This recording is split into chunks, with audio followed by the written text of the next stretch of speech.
report, one I've been looking forward to for a couple weeks now after the Celtics, NBC Sports Boston hired Syracuse's own Drew Carter as play-by-play man for the road games this year. And do I have this right? You're going to be full-time next year covering all 82 or however many local Celtics broadcasts there are. Yes, sir. That's right. Thanks for having me, Bobby. It's good to see you, man. It's been a while, and that is how it's going to go. So, road games this year. It'll be Mike's farewell season, which is, of course, the top line headline.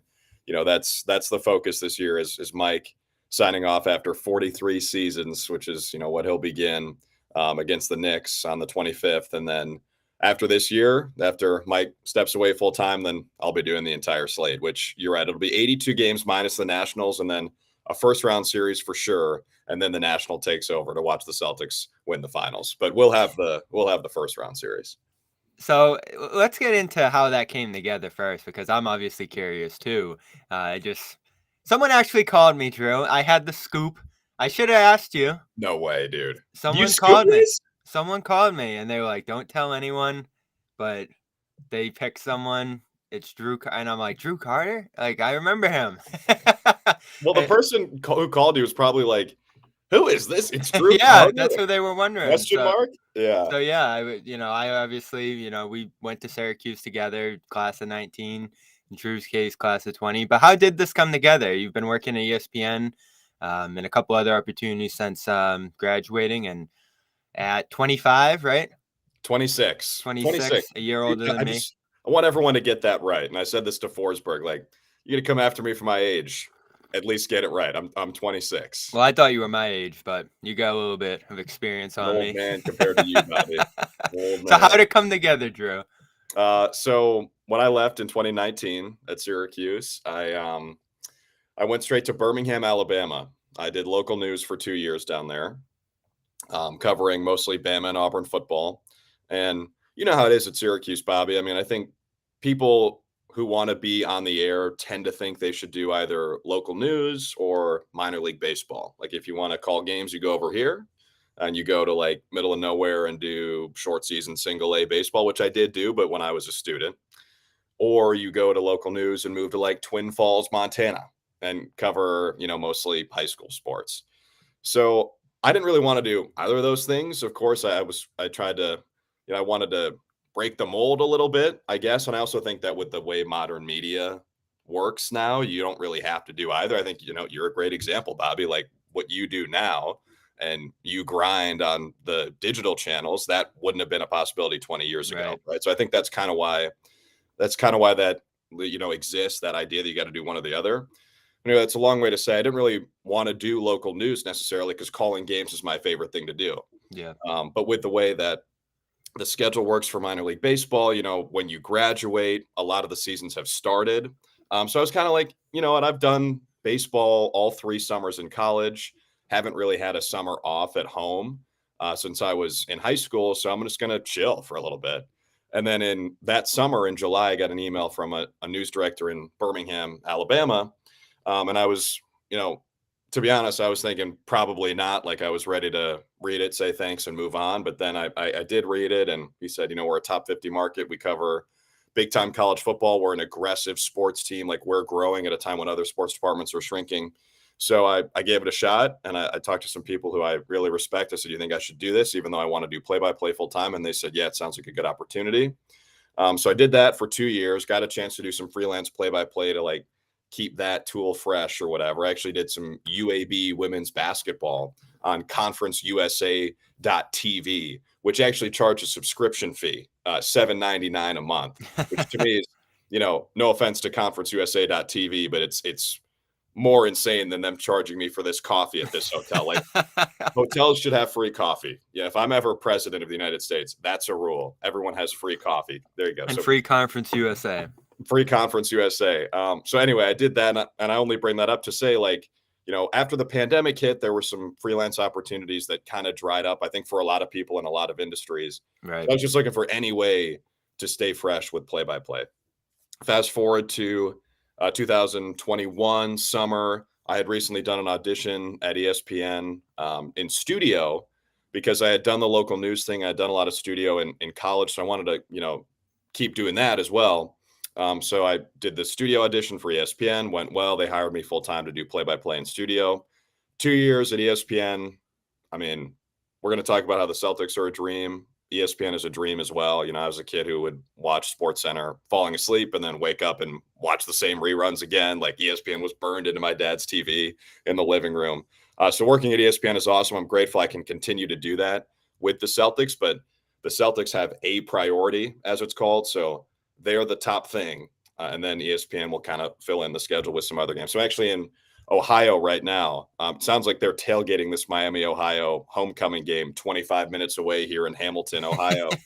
So that's today, Saturday at 4 p.m. Eastern on ESPNU if you want to watch.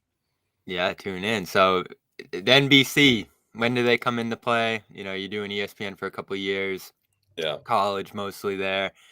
What led that? Because obviously, we knew last couple of years Gorman mostly doing home games. I felt like he was going to do it forever. After a certain point, kind of like our guy Boeheim up at Syracuse. You just reach a point where it's like, all right, just keep it rolling. You've done it forever. You've done it better than anyone. So just you'll say when you retire. And this season comes along, and he decides it's going to be his final. So I'd have to imagine you were pretty shocked when you heard that this was an opportunity that was possible.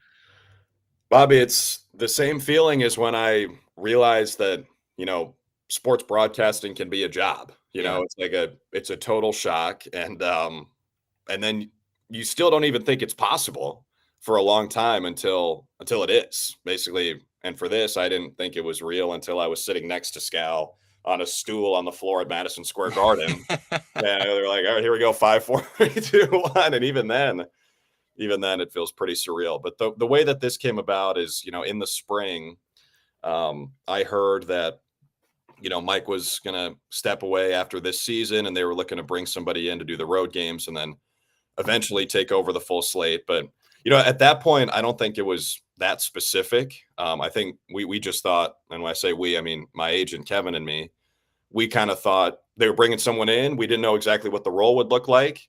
But how could you not want to be part of the Celtics and be part of NBC Sports Boston? So even though, to be candid, Bobby, neither of us expected it to happen, we're like, we might as well put our best foot forward here. So I got the meeting with Kevin Miller and Paul Lucy from NBC Sports Boston. Kevin is a guy kind of oversees the station, and Paul Lucy is the producer of the broadcasts.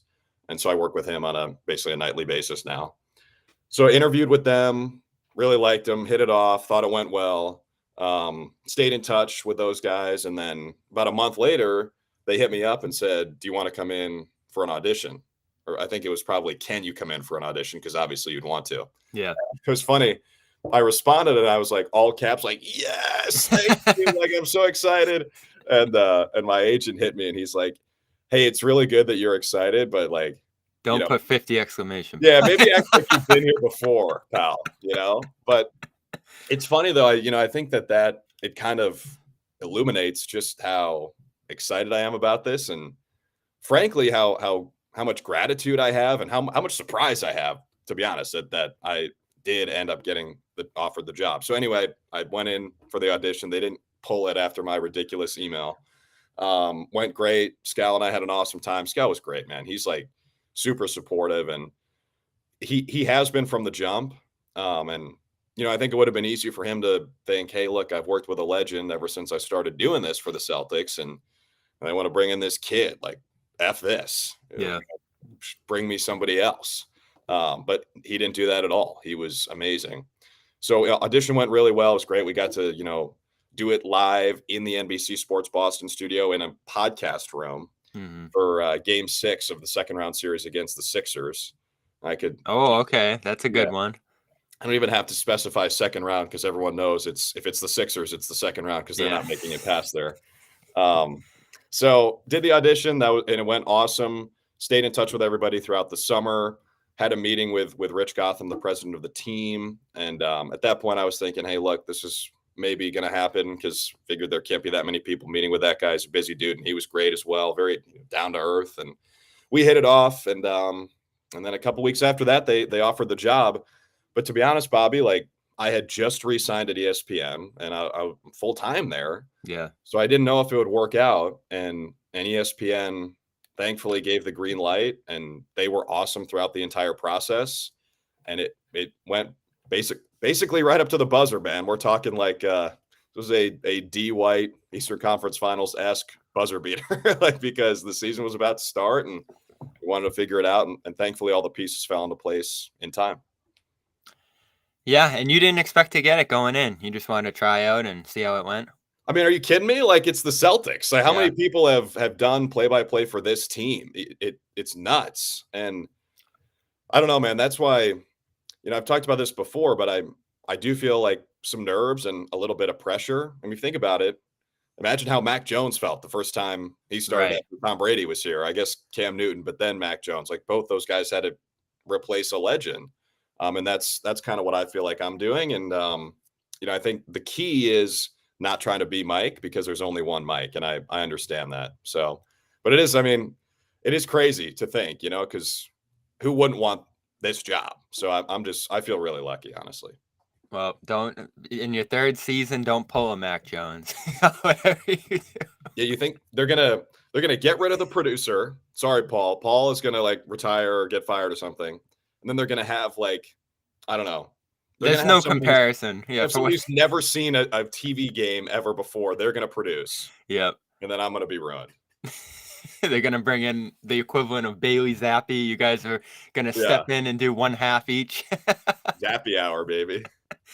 What was it like meeting Mike? I don't know if you've met him before, but what was it like meeting him for the first time? I know obviously you want to kind of prioritize him this year and make this all about him in his final season. What was it like meeting him for the first time? I really like that guy, Bobby. Like if I didn't work with him at all, or if I weren't charged with trying to succeed him one day, even if that weren't the case, I would still really like him because he's just a super cool dude who's very nice. And despite his, status and his history as one of the best to ever do this, he is extremely humble and like has no ego. And so same thing I said with Scal applies to Mike. I mean, I think even more so, like it would have been easy for him, I think, to be like, are you kidding me with this guy? Like I've been doing these games longer than he's been alive. But he hasn't been that way at all. In fact, he's been incredibly supportive and he's given me some good advice. He actually gave me some advice before the Wizards game the other night, or the Hornets game the other night. Just a heads up, like when you're watching the action from your vantage point, it's going left to right, but then on the Jumbotron and on the program monitor, it's going right to left because the camera's on the other side. So it kind of throws you off. It takes a little bit to get used to. So he gave me the heads up on that. We had a good conversation when he and his wife Terry were driving the other day, and they gave me some great advice. And honestly, man, that's probably the most important relationship for me, is first of all getting to know Mike really well and trying to learn from him, and then also getting his stamp of approval. I really, really want the fans to enjoy our broadcast when Scal, Abby, and I are working together, but truthfully, the most important approval to me is from Mike because, that's his chair and it has been for 40 plus years. So I want him to think that I'm doing a good job. And so far he's given me every opportunity to, get close with him and learn from him. Yeah, he's the best. He's as good as it gets at that spot. And stepping in next to Scal, I was interested how that was going to go because obviously, so Brian Scalabrine, you grow up watching the NBA. You remember the 2008 Celtics and his post-game speech. And in 50 years, I'm going to be the MVP. And I love Scal. I think he knows the game in and out. I think he explains it well. I think he's great in that color role. But he's a lot. he's a big personality. Yeah. What was it like? Yeah, I know you did the tryout with him and, just stepping in there with him. And you said, he was just very gracious and welcoming you into that spot. But one thing I think you've done a great job with so far is I think really accentuating Scal and just kind of bringing out the best in him, like really just picking his brain on the ins and outs of the NBA, playing, whatever it might be, because he does have a lot to offer in that spot. And, as great as you've been calling the games, I think you've really formed a pretty solid connection with him, in just 2 games. Well, thanks for saying that, Bobby, and I appreciate that you pick up on that because, to me, the play-by-play guy is doing a good job when the analyst has the chance to shine. It's a lot like an offensive lineman or a referee in football. You're doing your job well when nobody's talking about you. Yeah. So I remember, and apologies for the Syracuse reference, but we're sitting here talking like it's just you and me. So I'm going to make a Syracuse reference. Mike Tirico is one of the best guys to come through the Newhouse School ever, really. And he's still at the top of his game. And so he came in when I was a student. And I remember what he said, on radio, a lot of the time the play-by-play guy can sort of be the star or the main character because you can't see what's happening. So the play-by-play guy is charged with painting the word picture and helping you be able to, close your eyes and kind of visualize the game. Mm-hmm. In TV, we can all see it. So quite frankly, the analyst is the star. And to be honest, our director, Jim Edmonds, his job is more of a starring role than mine. He enhances the viewer's experience more than anyone because he's choosing which shots you see. And same thing with Paul, he's choosing what we talk about. So really, I'm just trying to distribute and set up Scal and Abby in the best way. And they're total pros, so that makes my job easy. And Scal, I'm with you, man. I think he's really good in that role. First of all, he's hilarious. And he's just himself on the air, which I think is super important. And so I have a good time just listening to him. But he also sees the game at an extremely high level. I think maybe even on a different level than your average NBA player. I think he kind of goes beyond that. And we had a good conversation a couple nights ago after the Knicks game at MSG. We went out, we got pizza because it was late and it was New York. So we went out and grabbed a couple slices. Like $1 slice or something a little higher level? A couple dollar slices. Scal picked it up because I'm still new. I think eventually that's not going to happen. But yeah, a couple dollar slices. Then he got a salad and a sub. It was Joey Chestnut. I mean, he was putting it he down. Is 6'8", 6'8"-ish. It was impressive. And he worked out 2 or 3 times that day. I see him at the gym at every hotel we go to. But anyway, we went out and we were talking and he was telling me kind of how his brain works and how he visualizes things and that applies with hoops. So when he sees things one time, it's kind of seared into his head, but he's got to see it. He's a visual learner, Yeah. But once he sees it, he gets it and he can kind of bookmark it and then we'll go back on the replay and he'll know what's coming. I think he's a really, really sharp dude and it manifests itself in a way that's perfect for doing color on a TV broadcast. So I think he's great, man. And, I've been a fan of him for a long time, since he was a player. And I think he's awesome on the air and he's even better as a partner. He's been extremely, extremely supportive. I'm trying to, move to Boston right now. And he's like, hey, man, if you ever need to crash, let me know. You and Drew Holiday, but maybe you and Drew can become roommates, the 2 Drews. Yeah, Drew or Jaylen Brown is apparently just moved into a pretty nice place because he's got that new payday. So maybe I can crash with one of them. But Scal has been great. And same with Abby. Abby's been super cool. And she's kind of shown me the ropes of where to go for shoot around and, where to go for the team plane. And Scal's been the same way. Obviously, we talked about dropping a pin for where to go for the team plane. So That's those two, and then Paul and Jim and Kevin from NBC Sports Boston, they've really made me feel at home. And obviously I'm still new here, so I'm still learning. So I appreciate that. I that made me think, who was your favorite play-by-play broadcaster growing up and what made you want to do this? Man, growing up, I mean, obviously Mike Breen's an easy one. And I got the chance to meet him at MSG the other night, and that was pretty neat. He sat down for a while and we chatted. I think my favorites are Jason Benetti, who is a Syracuse guy and does Chicago White Sox games and then calls college football and some hoops for Fox. And he's everywhere. If you watch baseball specifically, but really any sport, you'll end up seeing him. He's done some Olympic stuff at NBC. He's incredible. He's so smart, and he's actually like my biggest mentor, I would say. He was the guy who kind of convinced me I should try play-by-play in the first place and gave me some advice when I was first starting and absolutely horrible at it. Like I would go into Sadler Hall study rooms and try to bootleg broadcast of an NBA game and call it into my garage band and send it to him. And That's he funny. he would send me advice. That was the first time I ever tried it. And so really, I don't think without Jason, I don't know if I ever would have tried it, to be honest with you. So basically owe him everything. And then I think Mike Tirico is really solid, who I mentioned earlier. He is so smart. Like, and he clearly preps in a way that's really effective. To me, he's mastered that art. Like if you listen to Sunday Night Football, they do the thing where he goes, "Let's meet the Chargers offense." And then they all come and say their name and where they went to school. And sometimes we get some funny ones like Ball So Hard University or Tony Gonzalez doing his Tony Montana impression. And then they come out and Mike always has a note that he's clearly prepped for right after that, like missing 2 of their starting offensive linemen, or they've allowed 14 points per game over the last 4, whatever it is. Like he's always got something. And he's like a maestro, dude. And he just knows what's coming next at all times in a job where really at its core, you don't know what's coming next. And so, he obviously can't predict the plays unless the NFL is actually scripted, but he can't predict the plays, but he does everything right in terms of predicting what he can control. So I think Mike is just really, really good at that. And then Ian Eagle.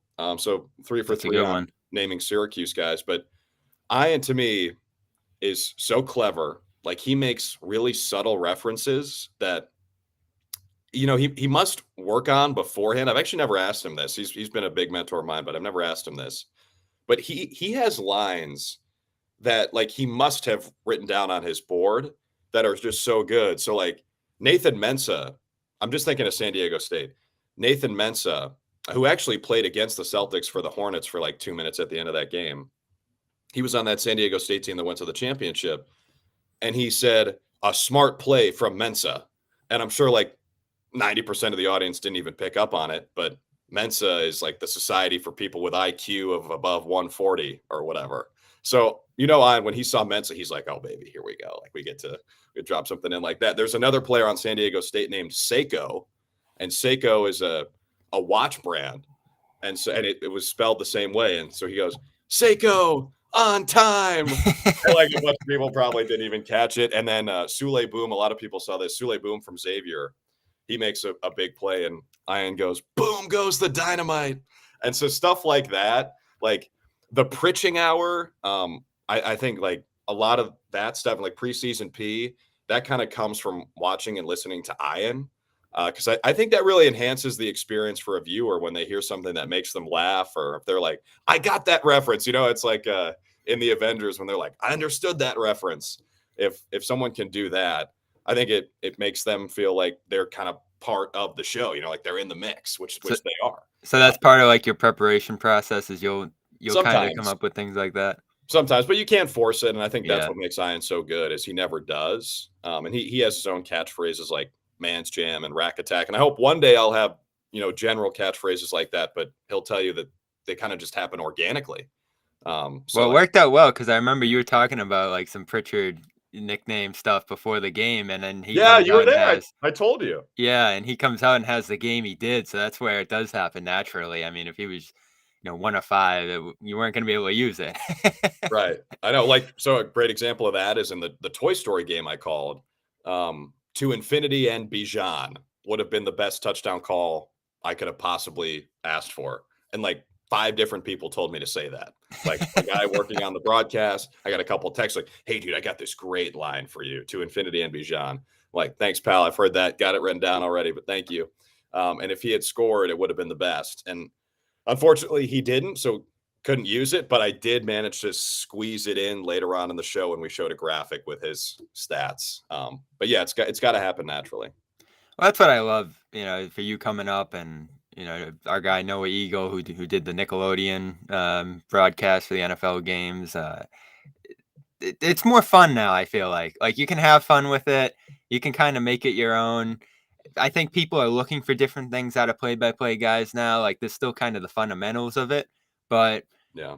people listen to podcasts. Like, they want to hear banter, they want to hear some conversation, they want to, get something different out of the broadcast. I feel like than people might have like a couple of decades ago, where it was a little more straight, a little more, kind of buttoned up.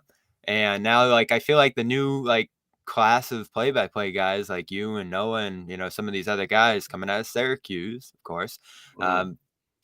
are doing, which I think is awesome. And I think that's kind of been a breath of fresh air for a lot of Celtics fans here who, might not have known you coming in, but like hear you a couple of times and are like, oh, this is a little different. Yeah, I hope so. I hope so. But with that being said, the play-by-play guy's never the star, and Right. so the last thing I want to do is to be up there doing a stand-up routine, during a during an NBA game because people are there to watch the game. Um, and I do think, it's interesting you say that, Bobby, because I said that Mike is Mike and no one's going to be him, so I just have to be myself. But at the same time, I don't want it to be jarring for people Yeah. because I do think our styles are different. Obviously, we sound different. I don't have a Boston accent, so that might be jarring for people You might have to initially. develop one. Right. Well, it was okay. Like Tommy to Scal, like there you lose that Boston Where's accent. Kemba Walker when you need him? Yeah, right. And then Mike to me, like so now kind of sad. Maybe we can get Abby to develop a Boston accent or at least do an impression. And so I don't want it to be because I know people are very comfortable with Mike, obviously, and 40 plus years that's kind of what you earn is comfort level with the viewer. So I don't want it to be jarring for people, and I could probably do a better job of being a little more minimalist and maybe saying less because Mike's really good about that. Is Oh yeah, that's what he's best at. he doesn't say Just too letting the much. moment talk. Yeah. He gets in and he gets out. And I do have a bit of a radio background, but I've been doing play by play on TV now for a few years, and that's something I'm always trying to remember. Is like, hey, if you don't have something that's going to enhance this, if there's no caption here that's going to educate or entertain at all, and you're just talking to talk, you just shut up and hit the cough button. No one needs to hear my opinion really.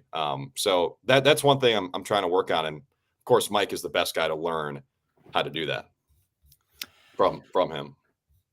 Well, we're gonna get your opinion on this year's team. Talk a little Celtics, what a season to come in with this team that they have, with what they're trying to do this year, and we'll do that real quick just after this.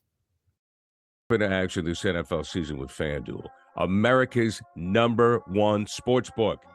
Right now, new customers get $200 in bonus bets guaranteed when you place a $5 bet. That's $200 in bonus bets, win or lose. If you've been thinking about joining FanDuel, there's no better time to get in on the action. The app is so easy to use. There's a wide range of betting options, including spreads, player props, over-unders, and more. So visit FanDuel.com/Boston and kick off the NFL season. FanDuel, official partner of the NFL.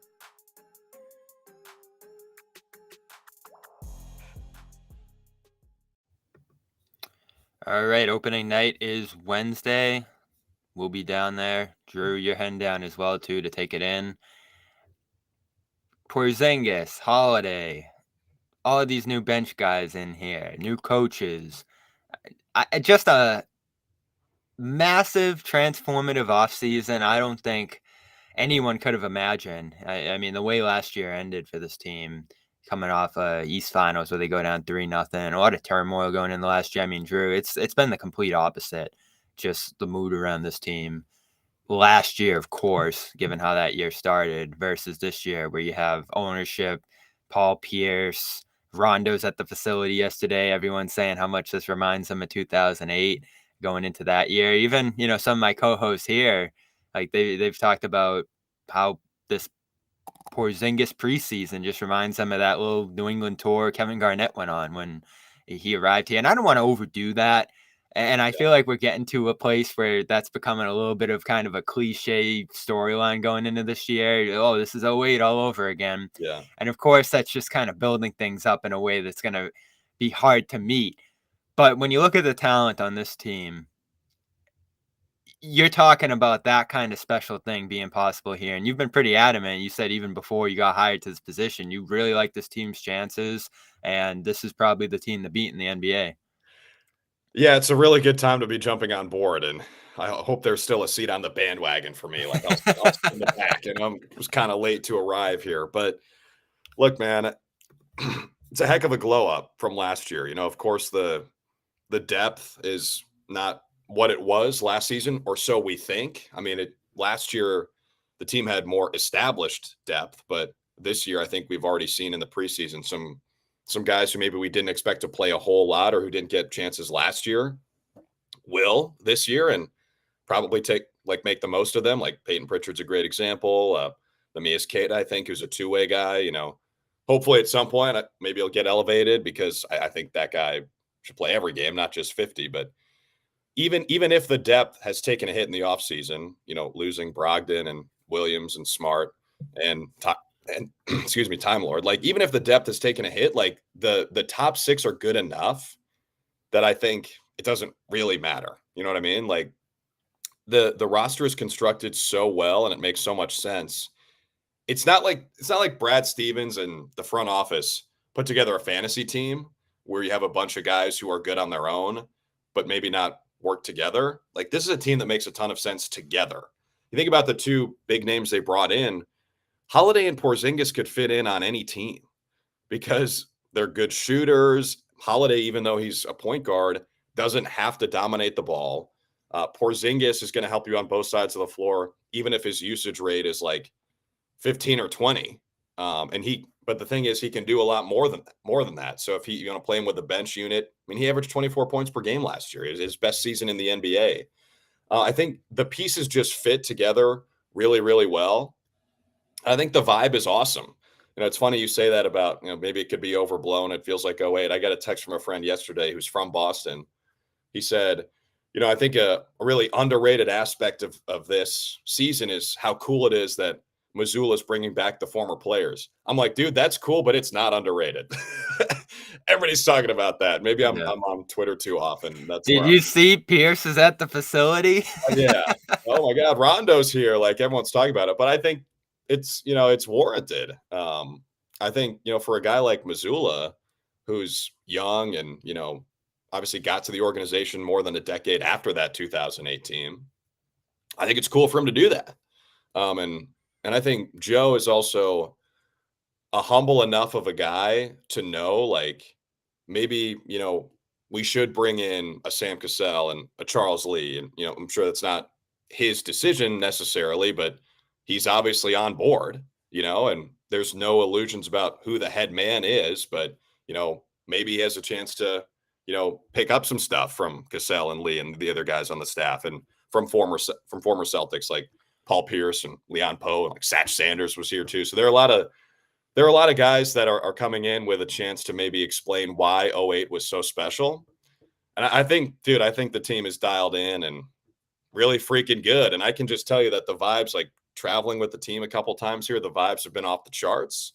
And I really enjoyed watching the second half in particular of that Hornets preseason game where, yeah, it's preseason and the game's technically not going to count. But like during the entire second half, everyone was smiling on the bench. Every time we took a shot of the bench, the entire team was smiling. They were up by 40 and there was a call. I can't remember who it was, but they went straight up, right? So verticality, it shouldn't have been a foul. Whistle blows. Everyone on the bench gets up and does this. Like he was straight up. It's like it couldn't be a more inconsequential play, but everyone was so involved and invested. It's been really fun to watch, man. I think this team likes each other a lot. Yeah, and that's something I wondered how that would go going into the year, especially before the Drew trade, because you trade Marcus Smart, something I didn't love.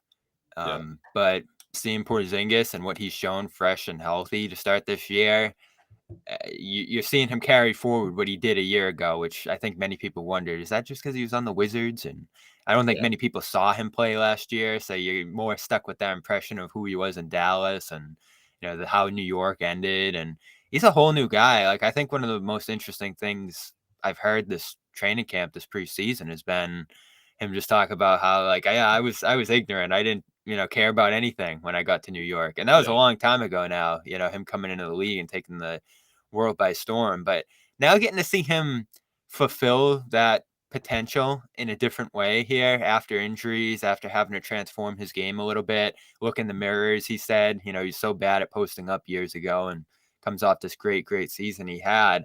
That's really cool to me. It's not Garnett, certainly. They're different players. It's a different kind of impact, different personalities, certainly. Yeah. But for this guy who came into the league and people wonder if he was going to change the sport, and it really didn't go the way I think many people thought it might after the breakout season he had to start there in New York. For him to be able to fulfill it in Boston, certainly, with this team, but also in a different way, kind of as like the third guy on the team and someone who's focusing on defense and shooting threes and all the rest. It's really interesting to me, and I love Smart. I really did. I think someone's gonna have to step up and fill that vocal leadership, especially when things go bad. And I don't know how often that's gonna go this year when the team has the roster it does. But there'll be a time where they need someone to step up, someone to be vocal, and they're obviously putting that on Tatum and Brown this year. More and more.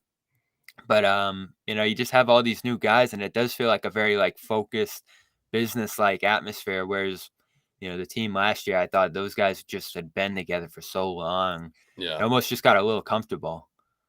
Well, it's funny you say that, Bobby, because we mentioned that in that second half against the Hornets about how everything you hear from the players and coaches is about how business-like training camp has been. Yeah. Which gives you a chance to have fun when you're crushing somebody. Right. You know what I mean? Like they might not be having fun in practice, but they save the smiles and joking around for when they're up 40 in the second half. Like Tatum has said that practices are, quote, hard. Can I Yeah, swear go on this? ahead. We are on YouTube, baby. Oh, yeah. Practices are hard as shit. It's been funny to see that quoted over and over again. This is an NBC. Yeah, right. Hard as expletive. Like, no, hard as shit is what he said. And so, yeah, I think the team is taking a business-like approach. It's like business in practice, party in the games, because I think they're going to have a lot of fun playing these games, man. They're really good. Like, and just to, emphasize what I was saying about how well they fit, we've got stats from Second Spectrum. Drew Holiday and Kristaps Porzingis were both in the top 10 last year in terms of efficiency attacking closeouts.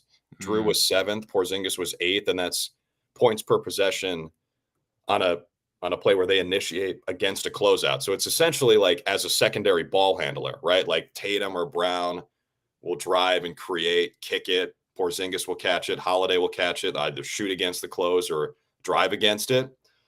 It just makes a lot of sense. And also on the other side of the floor, you pair Holiday and Derek White together. Good luck. Good luck. Like Marcus Smart's a defensive player of the year a couple of years ago for this team. And I think their perimeter defense is better now. Just to be honest, like those guys are amazing. They're bulldogs. Derek White blocks 2 shots per game as a guard. Like his instincts are insane. And Drew Holiday's a complete pit bull. And I would hate to have to try to score on him. Made the All-Star game last year in his 14th season. I think he had 10 years before All-Star appearances. He's as good as he's ever been. I honestly believe that. So the roster is just really freaking good. Yeah, and White, he doesn't appear on the ESPN Top 100. He's man. Consummately overlooked in terms of his impact. Yeah. And it still kills me, that Game 6 moment, because they didn't go out and win Game 7 the next night or 2 nights later. That really would have gone down with some of the great Boston sports moments ever if they went on to, even just make the finals that year. So I'm looking forward to what he can bring. Holiday, you mentioned. That made this whole Smart thing make a lot more sense to me, too, because if you were picking anybody in the NBA to replace Smart, it'd be him. Yeah, and it sort of makes you think that Brad Stevens can see the future. Like really see the chessboard, right? Because when did the Smart Porzingis trade happen? Late June. Yeah, and that was before Dame demanded a trade, right? Yeah. I think that was like a few weeks later when Dame wanted out of Portland. So I don't know if Brad dialed it up that way, but well, that's I'm still wondering, because obviously you go out and get Lillard if you're the Bucks, but I wonder if any part of them was like, is Holiday gonna end up in Boston after this? Like, what a risk you take there. So that's going to be interesting. Do you think they're looking around like, if we could have a redo button, maybe we would? Because this is the worst possible outcome for them when it comes to Holiday. Well, they had to do it, right? Because Giannis is giving interviews and saying, Yeah. I don't know how long I'm going to be in Milwaukee. And Right. all of a sudden you're pressured to do that move. And I think Lillard's going to be great there.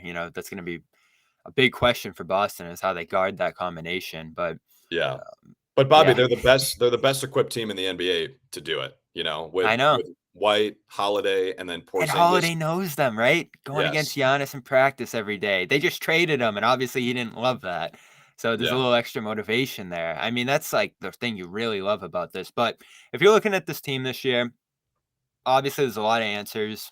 There's a lot of things that can go right here. But if you have one question you're going to watch throughout the year and just one thing you're interested to see how it's going to play out, like what's your biggest question about this team? Well, I think the easy answer would be who's going to start. That's been a hot topic of conversation. Frankly, I don't think it matters, and that's what pretty much everyone with the team has said, from Mazzulla to Horford. It just doesn't matter who starts. I think it might be based on matchups, and what's more important is who closes games, and I think that's even going to be more so based on matchups than who they're playing and who's playing that night. Like, you don't expect Al to play on back-to-backs anyway, so I don't think that's going to be as big of a storyline throughout the season as it is now. For me, I am excited to see who emerges in the regular season and earns minutes in the playoffs. Like, I think Pritchard in the preseason has obviously been incredible. I want to see what he does in the regular season and how that might translate into April, May, and hopefully June. Right. Like, will he be playing in playoff games? I think he's hit a point where, obviously it's preseason, so easy to say this now, but like, I think he's hit a point where he has shown that he could deserve that one day. Same thing with like Neemias Queta. I mean, this is a pretty nerdy You're answer. excited about him. Yeah, but like, who's going to be the third big man? That's not like something you'd see on First Take, like the Chiron. They haven't done that yet, Stephen A. Right. Cornette or Queta? Who should, like, Mad Dog Russo's going nuts. That's what like, we do here at CLNS. Right. That's our thing. That's why you do a great job. Like, that's not a sexy topic, but it is important, especially with Porzingis, who, of course, we know his injury history, and Horford, and he's almost 40, like, not going to play on back-to-backs. So you need depth in the front court. And that was the biggest thing about the offseason, where it's 99% good. If there's 1% where, maybe it could hurt you is the lack of depth in the front court. And we know Rob Williams, not exactly a picture of health, but it's better to have two centers whose health you're worried about than one. So that's the one thing is, can those guys stay healthy? And really that, like, I think that stuff is random and impossible to predict. And I'm not a doctor, so I don't know if Porzingis is actually more prone to injuries than somebody else. I mean, he's obviously huge, and maybe like his limbs or something. I don't know. I'm not going to get into that. But the fact that they have options behind him, that's what matters, right? Yeah. So, like, if Queta can soak up some of those minutes, Cornette can do it again. Maybe like Brissett can size up and play some 4 and 5. That's where it's really important. I'm excited to see those guys.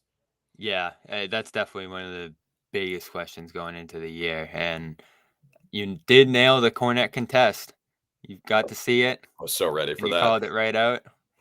Does it work? You think it works? Yeah, I do. I actually do. Like, I asked Scal that, maybe on the air, but maybe during a break. Scal loves it.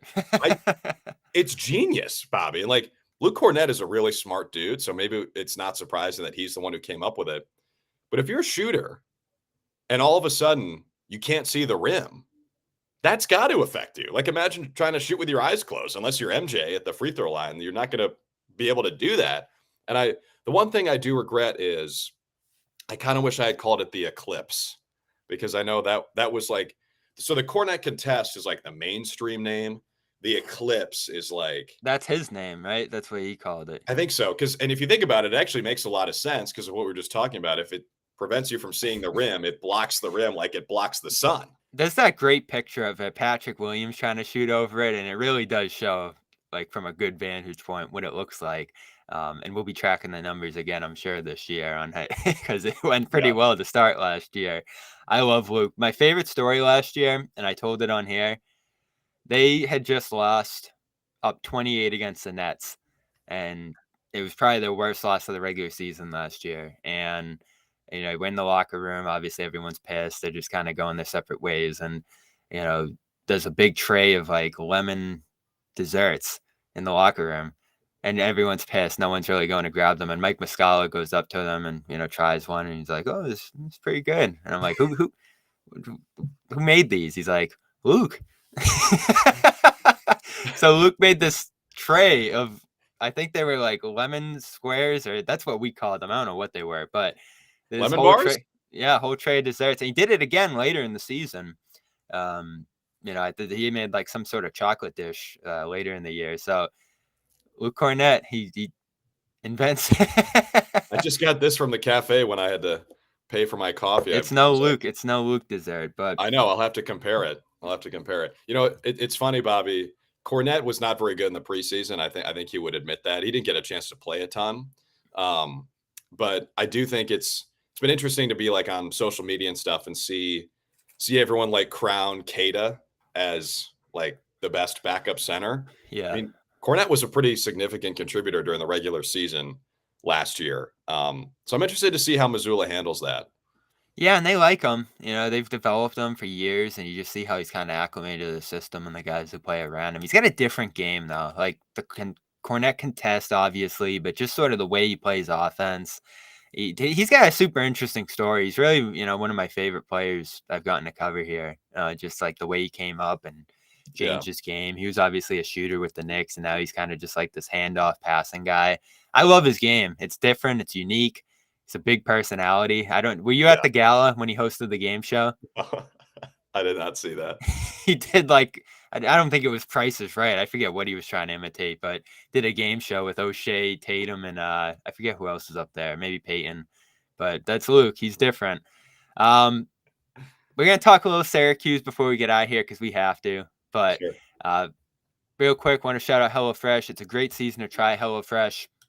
If you don't cook, I love to cook, but if it's not for you, you can get meals done in under 15 minutes. Some of them here, they're quick and easy recipes. You're in and out, you're on the go.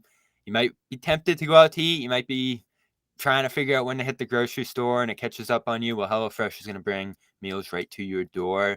You get 50% off with free shipping when you go to HelloFresh.com/CLNS50. Prepackaged ingredients. It's all fresh. It's customizable to your diet, to your schedule, when you want it delivered, how often. And there's dozens and dozens of great recipes that are changed constantly for each season. Some fall fresh meals as well. Great desserts here. And it's all pre-packaged, measured out with instructions. So if you're not used to cooking, they make it easy. HelloFresh.com/CLNS50. And of course, check out oddsr.com/Celtics as well. Get a 30-day free trial over there of their AI learning. They're going to help you make your bets. Green is good. Yellow, bet at your own risk on those. And red, don't do it. That's oddsr.com/Celtics. Go check them out. So I want to jump into some Syracuse memories, Drew, and there's no better way to do it than this, which popped on social media yesterday. This has me excited. How could it not? Carmelo Anthony's son touring and potentially going to Syracuse. He'd have to wear the 15, right? I know he's wearing one there. Break out the 15. Let him wear it if he's gonna go. I should know this, Bobby, but is 15 retired? Yeah, definitely. Yeah, they did it a year or two ago. Yeah, I think they could probably dust that one off for a little Mellow. How cool? Can we see that photo again? By the way, the script jersey is just it's unbelievable. Good. That's like I need one. That's Pearl Washington era Syracuse stuff. I have a shirt that has after Pearl passed away. They had a Pearl Washington Day, and I have a shooting shirt that says Pearl in that Syracuse script, and it's one of my prized possessions. And I'm sure Mike actually called some Pearl Washington games, or maybe he used to do the Big East. Yeah, I know I think that was the same era. So that tells you, I mean, Mike's been doing this for a long time, and that those are some great memories. But yeah, man, for Melo's son to go to Syracuse would be pretty sick. I don't even care how good he is. Like, he can play 3 minutes a game, but I'll jump so far on the bandwagon if he goes to Syracuse, because that guy is such a legend. Yeah, and I'm intrigued. They have some good. Jesse Edwards was awesome last year. Bummed he's gone, but they have a pretty interesting roster between Judah Mintz and Autry getting started. I've talked to pretty much all the Syracuse guys in the NBA, Grant and O'Shea and all the rest, and they're all really excited to see him get this opportunity because they loved him. You know, he was kind of the players' coach per se there behind Boeheim, who's obviously just ripping all the players. He's not a players' coach. So yeah, it's exciting to see him get his opportunity. I think it was time on the Boeheim front, and it's probably a little overdue to make that transition. But you're getting a fresh voice, no more zone, which is going to be interesting, and maybe a little bit of both. Maybe a little man, a little zone. And I think that's smart. You know, you run in zone the whole game, especially if you don't quite have the personnel for it. Just didn't go well the last couple of years. So it's intriguing, and you know they got tough schedule as always in the ACC. It's been a couple off years here. So I'm excited to see a nice refresh because it's been, even in our time there, not quite the same. I mean, we arrived at really an end of an era for the program. We did. Bobby, were you a Syracuse fan growing up? Yeah. So actually, it's interesting. So the biggest reasons I went to Syracuse were a local radio guy, Adam Kaufman, who went there, who was kind of the first guy I reached out to for advice when I was trying to get into the industry. But a guy you worked with as well, D. Lara, that I, got them on my radar. So, once they were on my radar as like a school for journalism that I could potentially go to, I really started getting to the basketball team, which was probably around like 15, 16-ish. But I definitely wasn't tracking like the Fab Mello days and Dion Waiters and whatever before that. Yeah. So I asked that because, like you mentioned, when we were there, it was kind of the end of an era. When I was in high school and a little bit before, Syracuse was like a 1 or a 2 seed. It felt like every season. Oh my God, that game against Duke. Bench. Yeah. I mean, and CJ Fair, like, this is one of the best teams in the country every year, and then we show up and they're on the bubble every season. But they were making the deeper March runs when they were there, which was cool. So you got there the year after the Final Four run, right? Yep. Yeah. So that was like kind of the entry point coming in, which was really cool. And then that next year wasn't as great. But there was that one game, John Gillen half-court shot against Jason Tatum and Duke. Banks it in. And that was really the first time Tatum came on my radar, because I think he had like 25, 10, and 5 in that game or something like that. Yeah. And so when he was on the Celtics radar later that spring, it was like, oh yeah, we got to watch this guy. He looked pretty good. Yeah, he was great in that game. And to give you an idea of how much of a dork I was in college, at that game, I was not in the student section. I was sitting in the rafters making a play-by-play tape. So to help everybody visualize, this is what I was doing. I was sitting by myself up there, literally announcing the game into my phone like this. So it's funny you say that you were doing that back then, because one thing, me and one of my friends, Taylor, who went there, and a couple of my other friends, back when CLNS didn't have this post-game show as we have it now, and I was still doing some work with them back then. I've been doing work with them since like 2016. We had like a call-in radio style show after Celtics games, and we did it after every game. It was kind of what the original version of this show was. And we would, after Celtics games, like, we'd go down one of the halls and throw the game on one of the big screens in one of the, classrooms. And then we'd, break out our mics and do a show after our post-game show, like 10, 11 o'clock in one of the halls there. And DPS would probably come around a couple of times and be like, get the hell out of here. But that's how we started. And, you were talking in your phone back then and calling games that way. It's fun to look back on. It's pretty cool how it all turned out. Yeah, those are the good times, man. That's where it all started. That's the foundation. And, like, in all seriousness, we joke about Syracuse and people give us shit for going there and, being part of the mafia or whatever. But that's why, like, Syracuse is because you just get to do it. Yeah, you get to do it. And people who go there are psychotic about this shit. Like, who else? Like, show me someone at Northwestern who's doing what you just said. Like, right. I don't know, man. And sorry to take a shot at Northwestern, but not really, because they're the school that everyone always puts up with Syracuse. It's like, come on, there's no contest. It's like Celtics Lakers this year. It's not even close. Like Celtics are up here, Lakers are down there. And it brings a lot of passionate people together too, which was I really loved it about it. I didn't love going to school there, and there were obviously some dark, cloudy, snowy days On spring break. Yeah.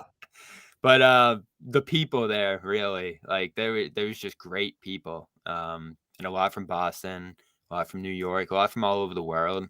Yeah. So I just loved my time up there. What was kind of your favorite lasting memory of just life there? Forget the broadcasting and the games and all that. Like, what was like just the kind of experience that stuck with you up there? Pretty similar, actually. We had, so at WAER, the student run sports department at an NPR station, which is another reason that place is what it is. Like, you have a professional radio station with students running the sports department, calling football, men's hoops, and men's lacrosse games. So every Sunday night, we would have a sports department meeting at AER. And a bunch of us, after those meetings, we'd go out for dinner. And because it was Syracuse, we went to Chili's or Applebee's. Now, I shouldn't say it like that. Syracuse actually does have a good food scene, but we're talking about not pizza though. Not crazy about the pizza up there. No, but good Italian food, which is the weird thing, but just not really good pizza. So like we would have gone to like a Francesca's or a Postabilities, A, if we could have afforded it, or B, if they'd have been open Sunday at like 9:30 or 10. But we ended up loving our tradition of going to Chili's or Applebee's, and then maybe hitting Sonic on the way back and grabbing like a Blizzard, whatever their version of the Blizzard is. And those are still my best friends to this day. Like I'm in group chats with them, and I text them. And Mike Gorman, tennis guy, one of my best friends, Noah Eagle, who we've already talked about, he works for the Tennis Channel too. I did some tennis in college. Like this, it's a small industry, and so for them, to like, I think it's easy at Syracuse, and this, Bobby, there's so many people who want to do it there. It can kind of get competitive and maybe even cutthroat. And there are times where, you're competing with your best friends for the same opportunities. I feel really blessed that our class, the class of 2019, never felt that way. Yeah. Even though, like, I wanted to call every game, we never had any animosity toward each other because someone else got an opportunity. And we're still best friends to this day. And frankly, I think Noah deserves a lot of credit for that, because he was like the sports director at our station. I mean, there's no air quotes. That was his title. He was the sports director. And he'll be doing Nets games this year, by the way. Yeah, he's doing Nets and NBC. You can see him on NBC tonight, actually, Saturday night, primetime Big Ten package. Noah, who's Ian's son, like, he just was way, way more mature than I was in college, and still is way more mature than I am. And he handled that really well. And like his leadership, I think, is a big reason why we just became so tight, like everyone in that class, and why we still are to this day. So that, like, when I think back to my time at Syracuse, that's actually one of the first things I think of. Like, obviously I think of beating Duke at Cameron my senior year. I think of, calling a bowl game to win our 10th game my senior year. I think of lacrosse. Like, there are a lot of fun memories. But those are kind of the core stuff, is, becoming really close with the people in your class. He's Drew Carter. We'll wrap it there, and we'll look forward to, I guess, what's going to be the first game. So not opening night, not the home opener against the Heat. The first game will probably be that Wizards game in Washington. Right, which might feel like a preseason game, because hey, look out, Jordan Poole at 41. Don't let him catch you off guard. Dude, man, Jordan Poole might lead the league in scoring this year. Oh, yeah, and everyone's going to go crazy. And He'll definitely lead in shots. Check him out on Twitter. You can find him there. What's your @? I don't have it in front of me. It's @Drudel25, Drew DLE25. I made that when I was in middle school. Please don't give me too hard of a time. I should probably change it at some point. If anyone has any recommendations, let me know. All right. We look forward to your first season here in Boston. We'll hopefully find you a place to stay in short time. And he'll be like, you have some room back there, Bobby. Yeah. All right, that's it. We'll hope to have you back later in the year, see how things go, and just talk some Celtics throughout. And really look forward to having you here. Congrats again, man. It's been awesome to just see you around and catch up again after probably 4 years apart. So looking forward to it, and come back here anytime on the Garden Report, CLNS Media. Appreciate it.